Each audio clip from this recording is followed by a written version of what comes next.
Okay, we're on page 236, Joseph, off the American coast, 1939, 21 days from home. Miami! They weren't even a day out of Havana, and already the St. Louis was passing the American city. It was so close you could see it from the ship without binoculars. Joseph and Ruthie hung over the rails like everyone else, pointing out hotels and houses and parks. Joseph saw highways and white square office buildings, skyscrapers, and hundreds of little boats at the harbor. Why couldn't they just pull into Miami and dock there? Why wouldn't the United States just let them in? There was so much land that didn't have buildings on it, miles and miles of palm trees and swamp as far as the eye could see. Joseph would take it. He would live there. He would live anywhere so long as he was away from the Nazis. An airplane circled the ship, its propeller buzzing like a hornet. Newspaper photographers, one of the other passengers, guessed out loud. Joseph knew by now that the St. Louis was big news over the world. Newsreel cameras crews had followed the ship out of the Havana harbor on little boats, yelling out the same questions all the passengers had. Where would they land? Who would take the Jewish refugees? Would they end up back in Germany? That afternoon, the U.S. Coast Guard cutter cruised alongside the St. Louis, its officers watching them through binoculars. One of the other children guessed the cutter was there to protect them, to pick up anyone who jumped overboard. Joseph thought it was to make sure the St. Louis didn't steer for Miami. Some of the children, like Ruthie, still played games and swam in the pool, and they were close enough to America for some of the teenagers to pick up a New York Yankees game on their radios. But most of the adults walked around like they were at a funeral. The happy mood of the voyage to Cuba was gone forever. People spoke little and socialized less. The movie theater was deserted. No one went to the dance hall. Except for Joseph's mother.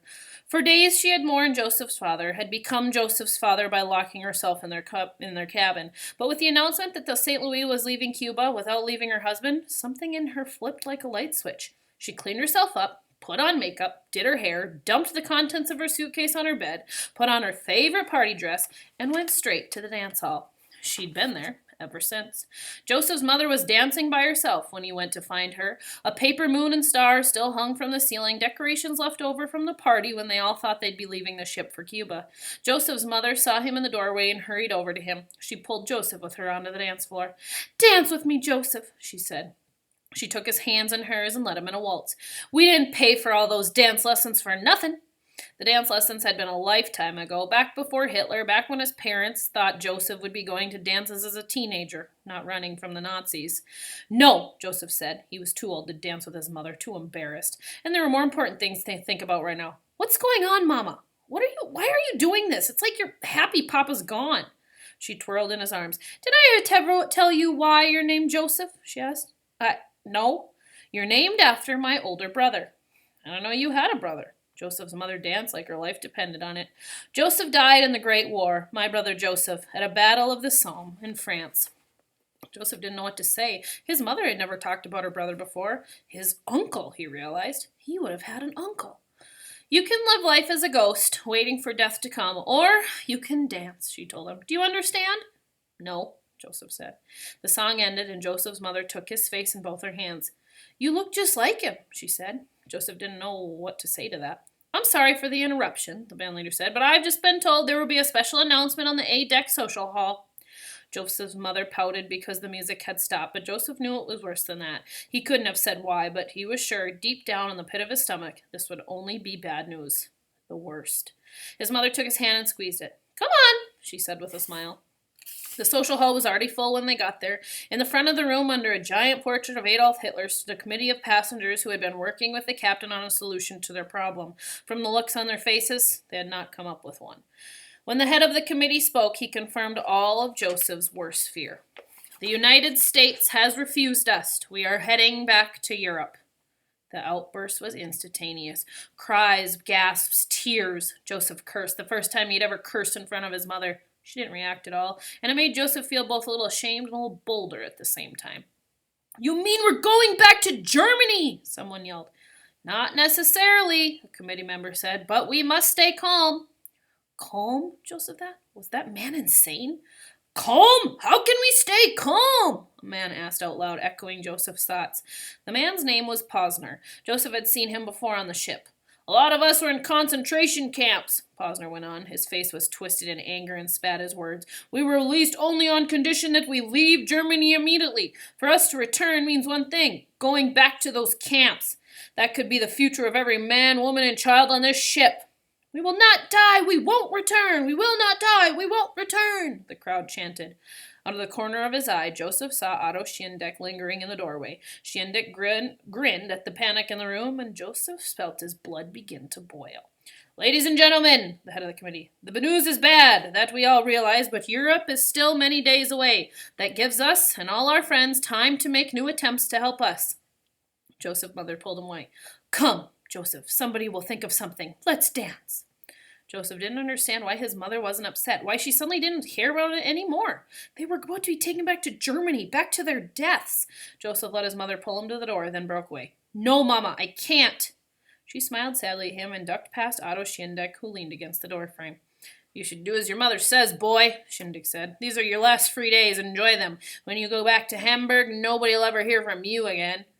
Joseph went back to the yelling passengers, his anger rising like the tide. There had to be something they could do, something he could do. The passenger who'd spoken up, Posner, pulled him aside. You're Aaron Landau's son Joseph, yes? Sorry about your father, he said. Joseph was tired of hearing people's condolences. Yes, thank you, he said, trying to move on. The man grabbed his arm. You were among the children who went to the engine room and the bridge, yes? Joseph frowned. What was this about? And you're a man now. You had your bar mitzvah from the first Shabbos on the ship. Joseph stood taller, and the man let go of his arm. What of it? Joseph asked. The man looked around to make sure no one else was listening. There's a group of us who are going to try and storm the bridge and take hostages, he whispered. Force the captain to run the ship around on the American coast. Joseph couldn't believe what he was hearing. He shook his head. It'll never work, Joseph said. He'd seen how many crew there really were on the ship and what a lot of them below decks really thought about the Jews.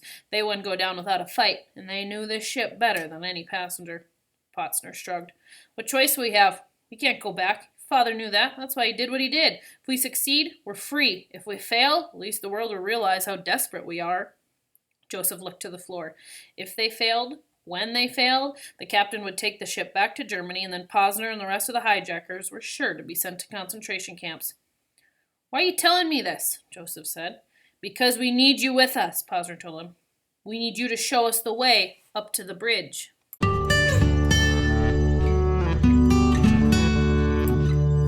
Isabel, page 243, off the coast of Florida, 1994, 5 days from home. Miami. It was like a dream, like a glittering vision of heaven, as if Ivan had opened the gates for them. Everyone stared, stunned, as though they had never thought they would have actually see it. When the lights on the horizon became the faint shapes of building and roads and trees, and they knew for sure they were looking at Miami, they cried and hugged each other again. Isabel cried again for Ivan, cried because he'd been so close and he hadn't made it, but her tears for him were mixed with relief that she could make into the States.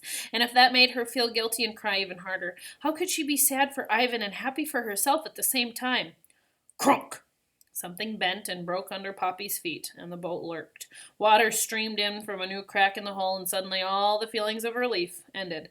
The boat was sinking. No! Poppy cried, and he dove to try and shore up the hole, but there was nothing he could do. The weight of the ship and its passengers was pulling it apart at last. They all scrambled into the front of the boat, and to the back sank deeper and deeper until the weight of the heavy engine, the top of the hull was almost to the waterline in the back. When the two met, the ocean would flood in over the side, and there would be no going back. They would drown. Or end up like Ivan. Terror rose in Isabel like the water filling the boat. She couldn't drown. Couldn't disappear beneath the waves like Lita, like Ivan. No, no! Bail! Her grandfather cried. Miami was lying in the prow of the boat, as far away from the rising water as possible, her breath coming harder and shorter now, but everyone else dove for their cups and jugs. It wasn't going to be enough, though. Isabel could see that. There was too much water. Too much weight. The engine. Suddenly Isabel remembered the way it had been working itself loose from its bolts. She threw herself at it, knocking it loose. When she couldn't wrench it free by hand, she wedged herself in between it and the next bench down in the water and kicked it at her with her feet. Ciao-Bella, leave the engine alone and help us bail, her father called. Isabel ignored him and kicked if she could just get the engine free. Another foot joined hers. Amara! She understood! Together they kicked the engine until Isabel finally felt the wet wood around the bolts give. The engine tumbled to the bottom of the boat, covering up Fidel Castro's commandment to them. Fight against the impossible and win, Isabel thought. 1, 2, 3! Amara said. Together, she and Isabel rolled the motorcycle engine up on its side and almost over, until Isabel slipped and rolled back down with a splash onto the water inside the boat. Again, Amara told her. 1, 2, 3! Up, up, up, they rolled the engine and onto the top of the side, where it pushed the hull down below the surface of the sea. Water gushed in, and Isabel felt the boat sinking under her feet, pulling with her down into the back depths, down with Ivan and the sharks. No, wait!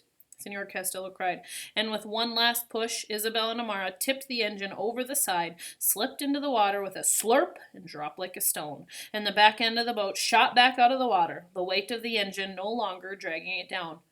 What have you done? Senor Castillo cried. Now we will never make it to shore. We weren't going to make it if we sank, Amara told him. Well, row, Lito said. When we're close enough in, the tide will take us the rest of the way. Or we'll swim. Swim? Isabel worried. With the sharks? Just bail or we won't do anything, Louis cried. Bail! Bleep, bleep. An electric siren made them all jump, and a red swirling light came on a few hundred meters to their left. A person speaking English said something over a bullhorn. Isabel didn't understand. From the confused looks on everyone else's face in the boat, they didn't either. Then the same voice repeated the message in Spanish. Halt! This is the United States Coast Guard. You are in violation of U.S. waters. Remain where you are and prepare to be boarded.